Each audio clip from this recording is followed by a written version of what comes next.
प्यारी बहू की लालची सास। राजगढ़ की गौरी अपने माता पिता की इकलौती संतान थी।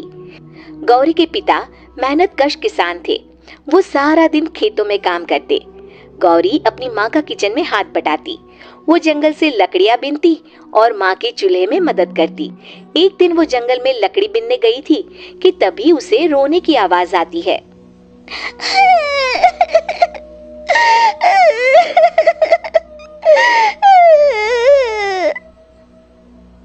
अरे, यहाँ कौन रो रहा है? इस जंगल में भला किसी के रोने की आवाज? जरूर कोई जंगल में फंस गया होगा। वो देखती है तो उसे एक परी दिखाई देती है जिसका एक पंख टूटा होता है। अरे, तुम कौन हो और क्यों रो रही हो?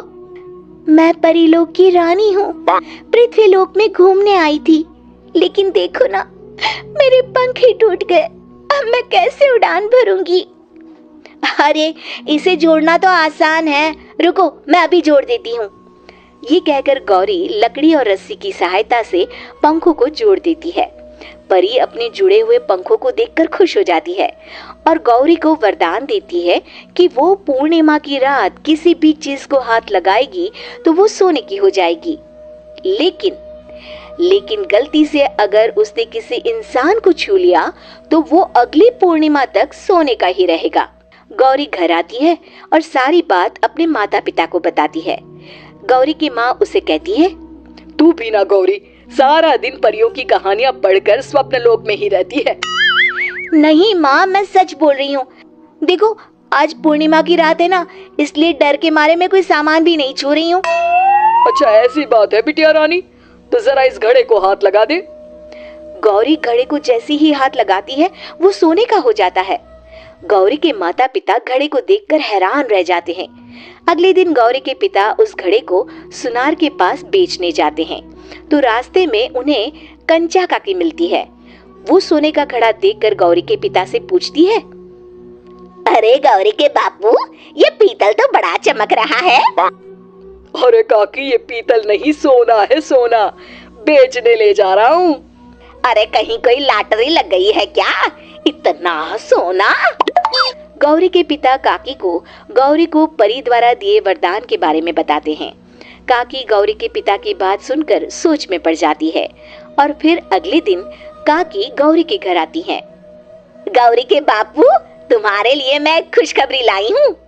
तभी गौरी की माँ पूछती है, क्या खुशखबरी है काकी? अरे, तुम्हारी बेटी का रिश्ता मैं अपने बेटे से करना चाहती हूँ।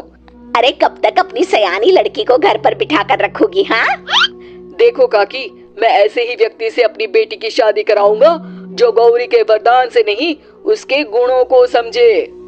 अरे, हमें तो गौरी के गुण अच्छे लगे, इसीलिए तो आ गई हूँ मैं। फिर गौरी के माँ बाप मान जाते हैं और उसकी शादी काकी के बेटे से हो जाती है। अगले दिन, अरे गौरी, कल पूर्णिमा की रात है। तुम्हारे पिताजी परी के वरदान के बारे में बता रहे थे, तो मैं ना कुछ चीजें रख दूंगी, जरा हाथ लगा देना। तभी गौरी का पति वहां आ जाता है और अपनी माँ से कहता है, माँ, क्या जरूरत है गौरी के वरदान को इस्तेमाल करने की? वैसे भी मेरी मेहनत से घर तो चल ही रहा है ना। और गौरी के पिता ने भी यही कहा था कि वो ऐसे ही व्यक्ति से उनकी बेटी की शादी करेंगे जो गौरी के वरदान से नहीं, उसके गुणों को समझे। अरे बस कर किताबी बातें। तेरे लिए क्या लड़कियों की कमी थी जो मैं ये किसान की बेटी घर ले आती? और सुन गौरी, कल अगर तूने सारी चीजों को सोने का नहीं किया तो मैं तुझे घर से निकाल दूंगी और अपने बेटे की दूसरी शादी करवा दूंगी, समझी? इतना कहकर गौरी की सास वहां से चली जाती है। अगली पूर्णिमा की रात गौरी की सास गौरी के सामने ढेर सारे बर्तन रख देती है और कहती है, जल्दी कर गौरी, रात खत्म हो जाएगी। जल्दी जल्दी इन सारे बर्तनों को हाथ लगाकर सोने का कर दे।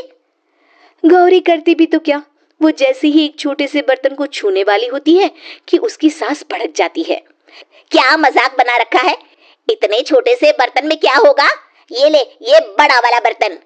जैसे ही बड़ा सा बर्तन लेकर गौरी की सास उसकी तरफ बढ़ती है, वैसे ही बर्तन के बाहर से वो धड़ाम से गिर जाती है।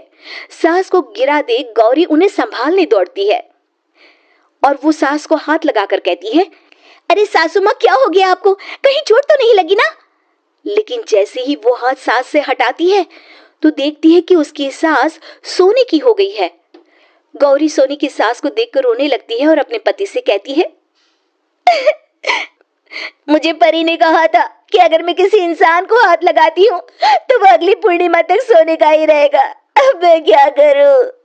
अरे करना क्या है, माँ को उठाकर अलमारी में रख दो। और हाँ, लालच का फल बुरा ही होता है। ज्यादा बड़े बर्तन को सोने का बनाने के चक्कर में माँ का ये हाल हुआ है। ये कहकर वो दोनों माँ की तरफ देखने लगते हैं।